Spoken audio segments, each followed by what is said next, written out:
Hi, sir. Para saan? Pasa ano po to, sir? Sa working student, sir.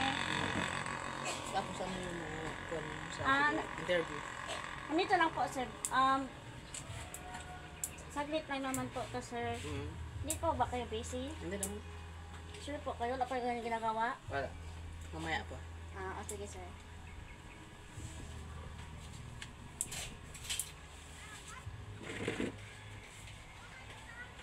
Name niya, sir? Eric Jan A. Destua.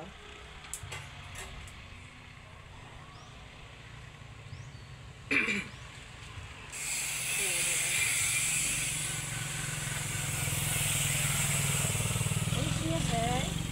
20... Ako na 22. This November. Born. November 15, 2002.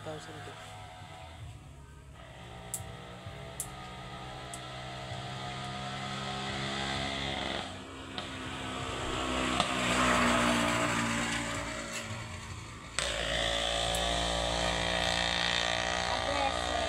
Tama. Barangay Balobos sa Tucamansa.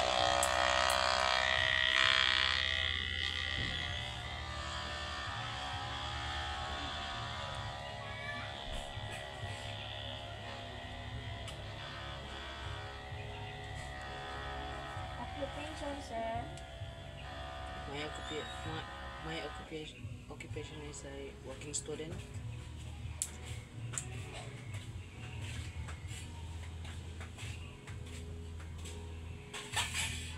Nag-aaral po kayo, sir? Siyempre naman. Student na nga. Anong year, sir? Elementary, sir? College, first year. College. First year. May kapatid po ba kayo, sir? Meron po. Kung ano, dalawa.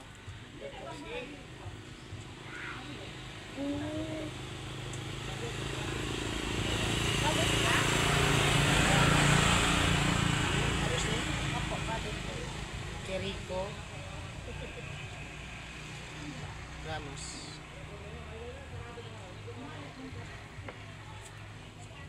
Wa. Yes. Mother's name, sir? Rebecca Destua.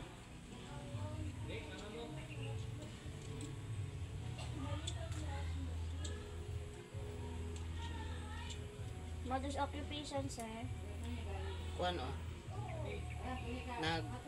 nagtitinda ng sari-sari store.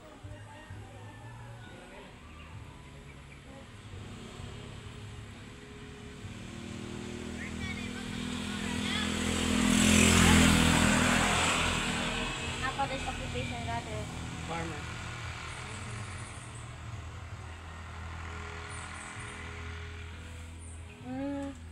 Kumusta po ang pagiging working student, sir? Okay naman. Kung lang, mahirap lang. Mahirap na, kung ano po, sa tuwing pang exam kasi sa FCI every 1 month. Tapos magbayad pa. Sobrang mahirap pero una-una naman, Tapos? eventually, nakakaraos niya. Minsan po ba nahirapan kayo dahil nag-aaral pa kayo at nag-work? Well, minsan nahirapan, minsan hindi. Nakadepende sa ano, sa ano ba yun? Nakadepende sa kung anong sitwasyon. Tapos? Kung nahirapan ako, hindi.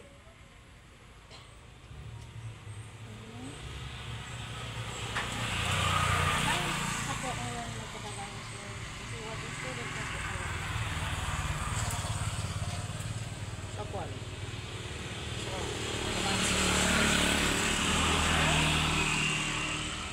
Kay kwan, no? Kay kwan, no? Boss Ken Kalolot. May kwan man sa doon. Ako ano, dito. 4 na hectares na kwan, lupain. Tapos yung mga goma na yon, konti lang yung mga goma. Which is mga 30% sa 4 hectares. Mahirap na. Kasi mga dry up. Parang walang dagta ba yung puno. Mahirap na. Yung kuha na yun, 30%. Ang kuha na yung kita, maliit lang. Ah, trabaho mo dito, sir? Yung kuha. Ganyan. Ito yung carbon.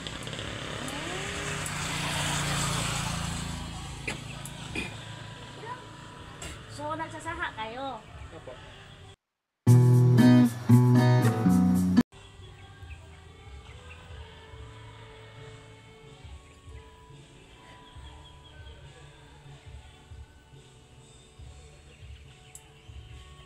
Ilan kita nga pagsasaha sa paman niyo, sir? Depende yan. Ano mo? 15 days to 30? Ewan ko sir. Kung katawa mo. Kung ano? Sa, Ano, sir? sa 15 days, In my 15 days, example. So, 15 days na pala kayo nag-asaha or every day or every week? every other day. Oh, so every day, kailan kayo ano ba tawag dun, sir? Yung magkuha ng goma ba ito? Ay, benta Benta? E benta? Mm. Nakadepende na kung marami. Ah. Kapag kuha Pero naman, yung ano nyo, yung pinibenta nyo, kailan talaga? kuha talaga. Always, benta or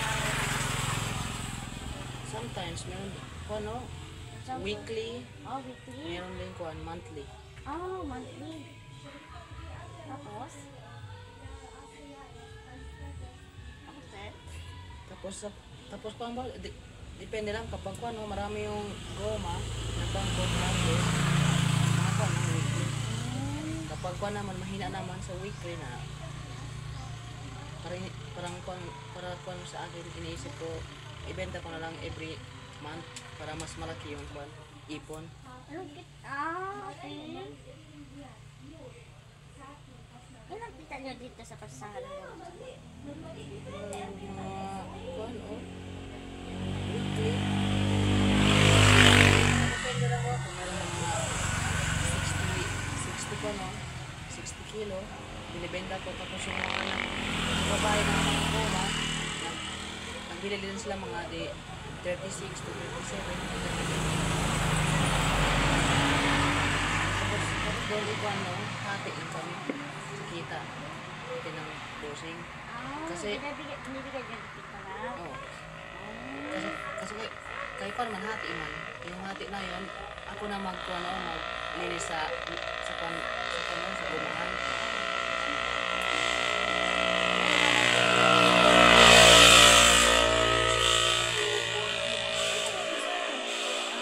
Yung kwan, hindi. Ilang na yun? Hindi, kwan yun sa gumero pati sa owner ng kwan nila. Sa mga goma. Yung 60 na yun, sa may-ari na yun. Tapos, yung sa'yo, Yung 40, for example, ikaw yung bossing ko, no? Ikaw yung 60, sa akin ang 40. Ang 40 sa akin yun. Pero, ang trabaho ko lang, magsaha and harvest lang. Oo, yun lang. Paglinis ng mga, kung ano, saan sa mga goma, saan ako magpunta, parang kuan ko na yun, no? Parang hindi ko na ba yung kuan, no? Responsibilidad. Kasi kuan naman sa akin, 40. Yung 60 na yon sa may-ari na yon. Siya naman kuan, no? Maglinis. Responsibilidad na yun. Kaya 60-40. so, maliban sa pagsasahan na po, sir, ano pa ang ibang racket na meron kayo? Pag kuan, no? Carbon. Ay, by the way, sir, mga ilang kita ba yun? Or 1,000? Depende. Kuan, 1,000? no? Or Sa what? kuan, no? Sa 60,000. 60,000 tapos 40,000. 20 times, rather. Kasi happy man, diba? hindi. Iba yung sa pagpagoma, no? Kaya sa Sa ano o, sa goma pagkasaha. Diba 60%? Oh. O, ilagang ko sa ano o, sa Sa carbon? bossing nyo. Sa bossing nyo sa saha. Sa saa. Opo. Sa saa, ako ano. I-times natin, for example, meron ko, nakalikom ako every week mga 60 ko ano, 60 kilo. O, ilan yun as kilo, sir? Tapos binenta ko sa mga bayan ng goma. Tapos mabili sila mga ano ba, mga 20, mga 37 yung peso. Tapos ikuha lang yun, no? I-times 60 kilo times 37. Ilan yun? O, ilan yun? Kalki mo. Ilan times? So, 1,000, sir? Ah, hindi din.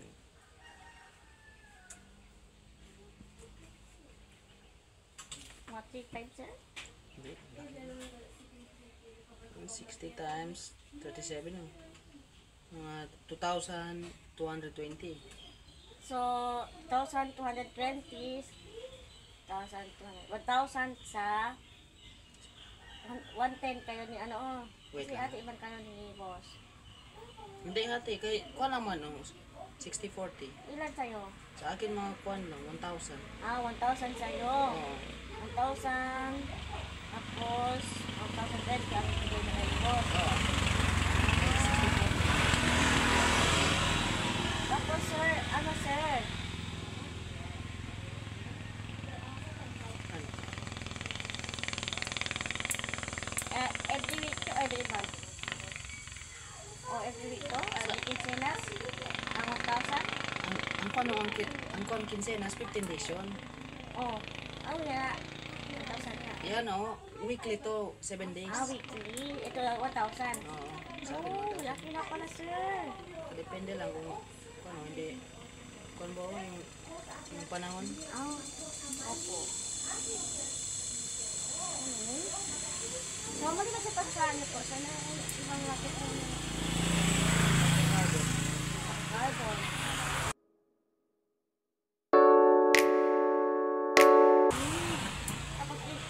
ilan yun ang sa ano?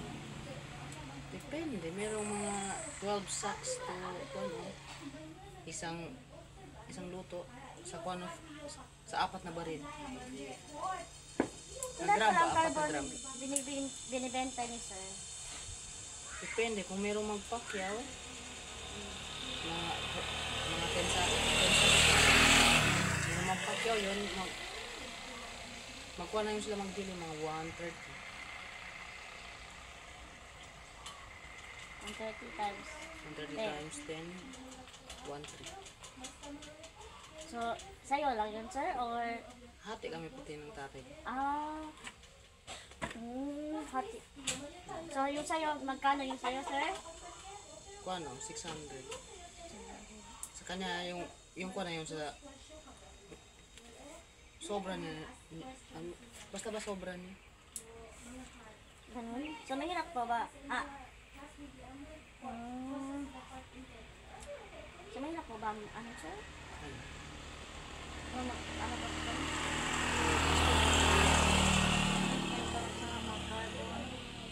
Okay lang, okay lang yun. Pag-usapan natin sir.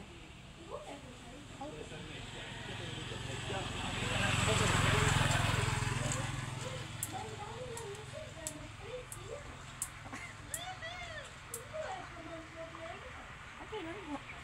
Ano nga? Ano ka mo pa interview? Nakala sir! Kupal ka. Okay lang, galay ko sila. Okay lang ba? Pag-usapan. Magsalita ka na di. Kung sa pamangali mo. Okay na, takalala. Okay. Pwede na, pasa na. Ito sir. Ano po ba sir? So, thank you so much sa sa interview sir. Thank you din. Thank you. Natutunan ako. Salamat sir. Bye sir.